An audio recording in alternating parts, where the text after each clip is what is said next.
Les archives papier nous rappellent que l'histoire n'a pas commencé hier. Bonjour, je suis Denis Dupont et je m'égare souvent avec des listes dans les anciens numéros de l'Indépendant.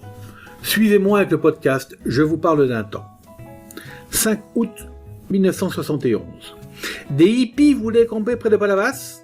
Le maire s'y oppose, les CRS doivent intervenir, des blessés et des arrestations. Des hippies qui avaient monté un camp de vacances sauvages à Magdalene n'ont tenu aucun compte d'un arrêté d'expulsion signé par le maire de Villeneuve-des-Magdelenes et contresigné par le préfet de l'Hérault.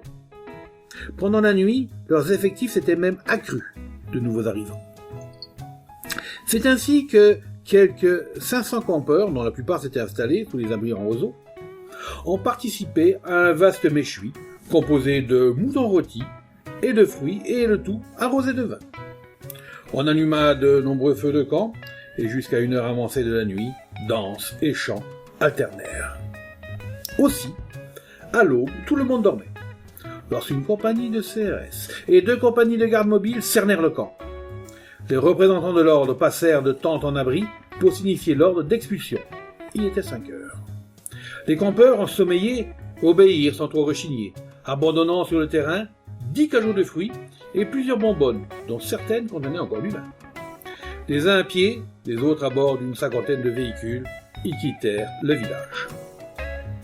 Cette évacuation se déroula sans le moindre incident. Mais les campeurs sauvages, dont un grand nombre se réclament un dicton de source officielle du Front de Libération Jeunesse, se regroupèrent bientôt sur le pont de Gros-du-Prévost, entre Magdalene et Palavas.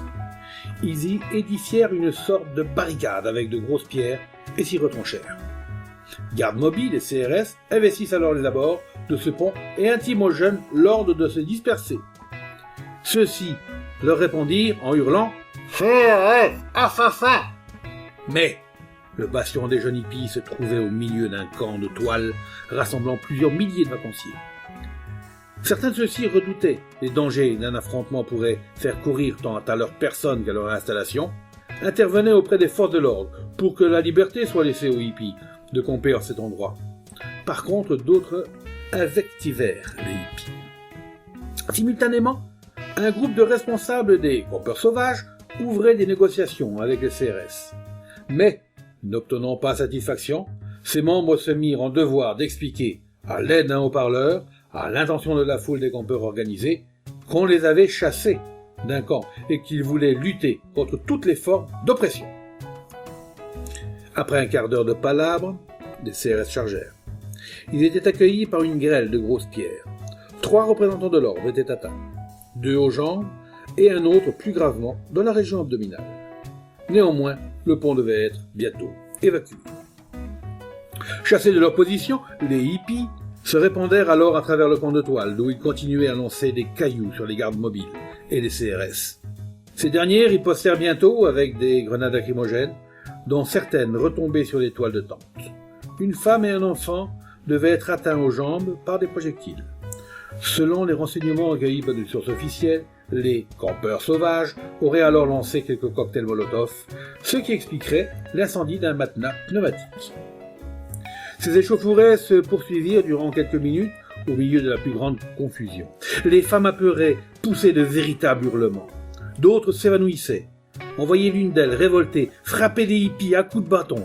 Certains occupants du camp de toile faisaient chorus avec les jeunes manifestants et criaient « CRS, assassin !» D'autres, par contre, applaudissaient à l'action du service d'ordre. Tout en lançant des pierres sur les CRS, les hippies diffusaient des explications et des messages à caractère politique. Cependant, vers 9h, l'ardeur des manifestants commençait à s'apaiser et l'on voyait les hippies se disperser et se répandre dans le vaste camp de toile qui longe la mer sur 5 km, en manifestant toutefois leur intention de ne pas quitter les lieux. Les CRS et les gardes mobiles regagnèrent de leur côté Palavas un peu avant 10h. Quelques arrestations ont été opérées. Une anecdote en passant, c'était un jeudi. C'était Je vous parle d'un temps, un podcast produit par l'Indépendant et proposé par Denis Dupont, à retrouver ici même chaque semaine.